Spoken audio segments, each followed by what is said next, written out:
"Did you wash your hands?" asked their father. "Yes," Bradley and Claudia lied. Bradley's father worked in the police department. He'd been shot in the leg 4 years ago while chasing a robber. Now he needed a cane to walk, so he worked behind a desk.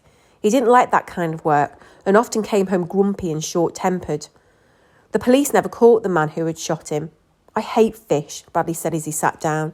"So do I," said Claudia. "It sticks to my braces and I taste it for weeks." "Brussels sprouts made me throw up," said Bradley. "They smelt like old garbage," said Claudia. "That's enough," said their father. "You'll both eat what's on your plates."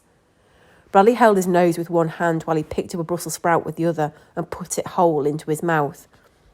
"What's all this nonsense about your mother breaking her promise?" asked his father. Bradley was ready. "She promised she'd take me to the zoo tomorrow, now she won't." "What?" exclaimed his mother. "I never said I'd take you to the zoo." "She did too," said Bradley. "Since there was no school tomorrow, she said she'd take me to the zoo." "I didn't even know there was no school tomorrow until his teacher called me this afternoon," his mother protested. "You promised," said Bradley.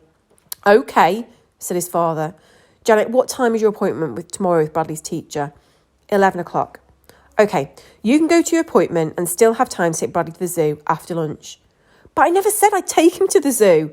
"You did," accused Bradley. "And we have to go in the morning. We have to be at the zoo at 11 o'clock. Claudia snickered. "Why do you have to be at the zoo at 11 o'clock? He glared at her, then turned back to his father. "Because that's when they feed the lions." Claudia laughed. "She promised she'd take me to see them to feed the lions at 11 o'clock, Bradley insisted. His mother was flabbergasted. I don't even know when they feed the lions." 11 o'clock, said Bradley. "Don't lie to your mother," said his father. "Really," said Bradley. "They feed the lions at 11 o'clock.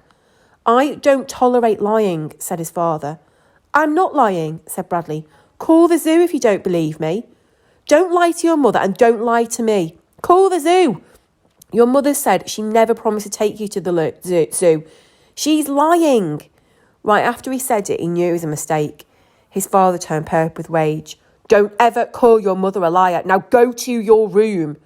"Just call the zoo," Bradley pleaded. "Maybe I did tell him I'd take him to the zoo," said Mother. "See?" said Bradley. "Keep it up, Bradley," said his father. "Just keep it up. You want to be a criminal when you grow up. You want to spend your life in jail. I see people just like you every day at the police station. Just keep it up." Bradley stared angrily at his father. "Not all criminals go to jail," he asserted. "What about the man who shot you?" "I said go to your room." Bradley stood up from the table. "I don't want to eat this junk anyway." He stomped down the hall into his room and slammed the door. Then he opened it and shouted, "Call the zoo!" one last time, then slammed it again. He lay on his bed and cried. "Don't cry, Bradley," said Ronnie. "Everything will be all right." "You'll think of something, Bradley," said Bartholomew. "You always do. You're the smartest kid in the world."